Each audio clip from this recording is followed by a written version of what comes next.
the Disney studio is, according to Fortune, organized as a factory. But the result is no simple product like cigarettes or razor blades. It is myth. In Disney's studio, a 20th century miracle is achieved by a system as truly of the machine age as Henry Ford's plant at Dearborn. True art is produced. Now, no early assessment of Disney's work and of the Disney studio, and this is early 34, would prove as compatible with contemporary judgments of Disney's organizational acumen, or as prescient to the focal role that Disney would play in synthesizing myth-making with what has come to be called experiential marketing. That role is not universally esteemed by practitioners of cultural criticism.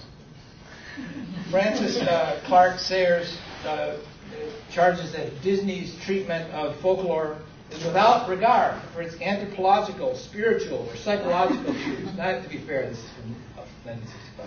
Every story is sacrificed to the gimmick of animation. But they're still quoting it. End quote. Sayers adds that there is nothing to make a child think or feel or imagine.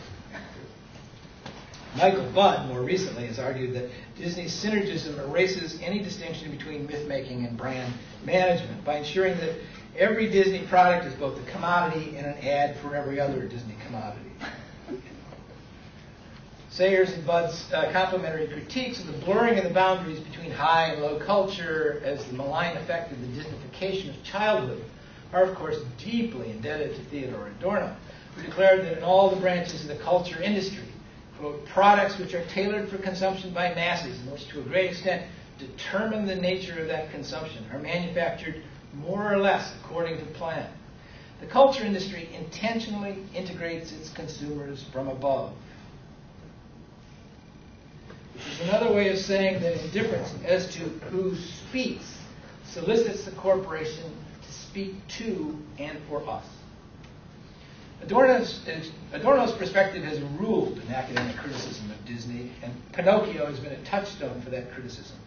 Jack Zipes, a landmark Adornovian essay toward a theory of the fairy tale film, takes Pinocchio as the chief example of Disney's ideologically driven adaptations of fairy tales, here with the aim of Americanizing an edgy European story by celebrating the transformation of a willful puppet into a socially conforming young boy. Zipes' zeal to expose the repressive project of Pinocchio leads him to distort the symbolic significance of that transformation, however. He remarks that Pinocchio is the perfect, charming, good boy when he awakes on his bed, but he is almost too perfect to be true. Like a doll that has been mass-produced and ready to be taken home from the shelf of the store, he is the dream toy that Geppetto has wished for, prefabricated by the fairy's instructions and endowed with a moral conscience also supplied by the fairy. Now, Zipes may regard the child as a dream toy, but no one else did. Although merchandising was vital to the Disney corporate enterprise, which needed to squeeze out as much revenue as possible to make up for the costliness of Pinocchio's production, I can find no evidence whatsoever that Pinocchio, the real boy, was ever a toy displayed on shelves for sale.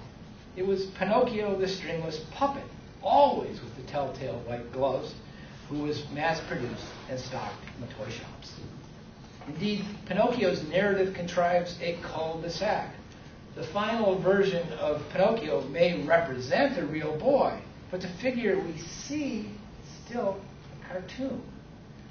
Pinocchio logic sets an objective that the picture cannot achieve except extra-diegetically, by repudiating animation for live action, a choice that Walt Disney happily made as soon as World War II ended. Instead of imagining a shelf in the store where sits Geppetto's dream boy, we might review Jiminy Cricket's helpful tour of the actual shelves in Geppetto's shop, which display... yeah, I lost that one. Well, if I were Walt, I could act out. Which display numerous hand-carved music boxes, intricate clocks, figurines, grotesque pipes, and what Jiminy calls toys. None bears either a price destining it for the market, or a trademark connecting it to Geppetto? None. So what kind of place is this? A store? A home?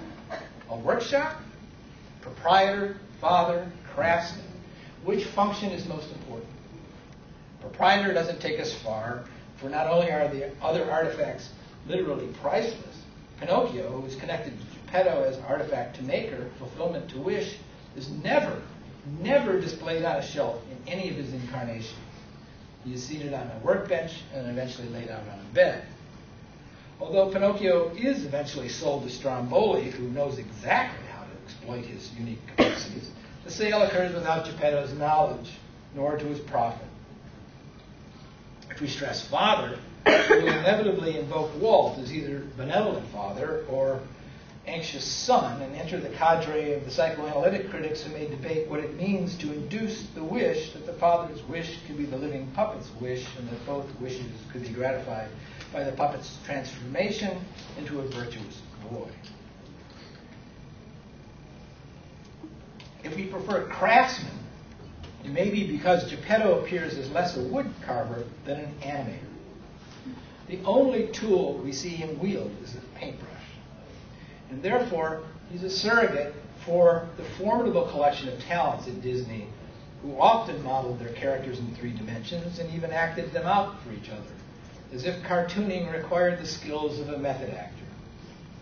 The parallel between Geppetto's shop in the movie and the animator's shop at Disney's Hyperion studio partially explains the curious exemption that Geppetto is imagined to have for market considerations. Of course, the Disney animators were not so naive as to ignore the proximity between exuberant fun and donkey-like drudgery at the studio, or their participation in the creation of a money machine that would enrich the Stromboli who owned the studio, and those other impresarios out there who would endlessly spin their puppet through their reels of tricks in the theaters of America. Disney's 9 old men, as the original animators were fondly dubbed by Walt, fetishized decommodification and were as contemptuous of mass production as Zipes or Adorno. They were not at all happy with the mass production techniques introduced by Walt to deal with the extraordinary expansion of studio activity and studio personnel made possible, to some degree necessary, by the extraordinary success in 1937 of Snow White and the Seven Dwarfs, Disney's first feature. By the time Pinocchio was released and the company had moved to its new Burbank studio, not only were there more than 9 animators, there were so many animators that Walt no longer bothered to learn their names. To think father, you must think Walt. To think craftsman, you must recall an expanding group of highly talented men who labored almost anonymously under Walt's supervision and were forcibly assimilated to his paternal image. To think both requires that the movie should be read, as it surely was by the similarly non-unionized Pixar, as an early sign of the acrimonious conflict over credit, salary, and violently unionization that almost destroyed the heavily indebted Disney studio in 1941. Jiminy Cricket was the first visitor to Geppetto's shop to call attention to the difference between the toys and a puppet. Pixar was the second. As we shall see, the difference between a toy and a puppet is the crux of Toy Story 2, Pixar's most extended engagement with Pinocchio. The first question that Walt asked his animators and writers was, how do we adopt Collodi, the author of the Italian picaresque version of the original? Although he had a vexed relation with Collodi's story, Walt accepted the basic narrative arc of stringed puppet to stringless puppet to real boy. Toy Story was an original script idea. According to a well-worn anecdote, once John Lasseter and the rest of the team asked themselves a key question: if a toy were alive, what would it want? The answers came flooding out. Toys are manufactured to be played with by children, they reasoned, so that is what they want more than anything else in the world. Toys don't pine for a conscience, that's sure. Alive or not, toys are toys and not some other thing. Least of all, unevolved children. These toys are trademarked objects manufactured in plastic with standardized characters and devised to fit into a marketing niche. Their names and functions prescribed. Mass production and consumption are the conditions for the existence of every toy in the Pixar pictures. And relentless, centralized, top-down merchandising is the only way any toy could get into the toy box of Andy, the chief executive officer of the privately held bedroom. Toy Story does not challenge that system. Its answer to Pinocchio is the same as its answer to Adorno. The administration of culture stops at the playroom door, where another culture forms. The toys are manufactured for a purpose, but if the purpose is play, how play happens is, according to Toy Story, Toy Story 2, and Toy Story 3, the prerogative of the child's imagination, not the manufacturer's design. In the exercise of that prerogative, the child can be smirkingly sadistic, like Sid, or noisily exuberant, and sometimes indifferent, like Andy. According to Pixar theory, Pinocchio goes to the rescue of Geppetto not because he is faithful, honest, brave, clean, or reverent, but because he belongs to Geppetto, as Woody and Buzz and Jessie belong to Andy. Straight out of the box, Andy singles out each toy for a role in play at some variance with their manufactured and marketed characters. And even that role is no constraint on toy creativity, for each toy has a distinctive personality developed through conversation, conflict, and above all, cooperation in the pluralistic culture that thrives under Andy's benign corporate canopy. The culture works fine as long as you can stay out of a box and off of a shelf. And that depends on Andy's continued ownership. Pixar has a deeply corporatist vision. No distinctive ways of doing things can be formed without the institutional framework of Andy's bedroom or Disney's boardroom. No culture can be held together without Andy's mark or Disney's brand. Not the Disney of Michael Eisner, however. When, after many fallow years, Eisner assumed control of the Walt Disney Company in 1984, the company once again began to think seriously about toys and even animation, but always within what Eisner called the box. Eisner famously enunciated this management philosophy. I've always believed that the creative process must be contained in what we call the financial box. Financial parameters that creative people can work in.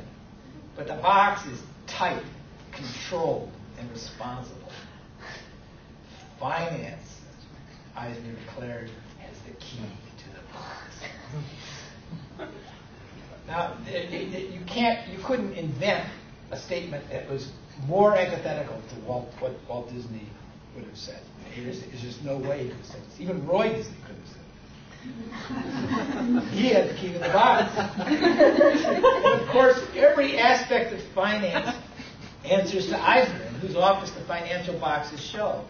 It's a vivid metaphor made more so by the prominence of the shelves and then box toys in Toy Story 2, a movie that executes a systematic repudiation of Eisner's corporate philosophy, which moves from the crisis of a damaged Woody being shelved in Andy's bedroom when the boy goes off to cowboy camp to his confinement in a display case ready for sale in a Japanese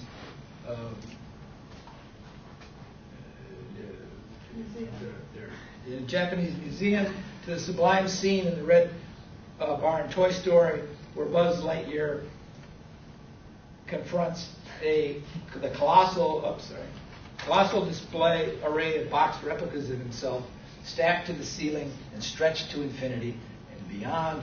A shot in stark contrast to the view of the individualized clocks and knickknacks stocked on the shelves in Geppetto's shop. Buzz soon discovers that the box Star Rangers are identical to him in every respect except for their subjection to the advertising copy with which the culture industry has defined their identity.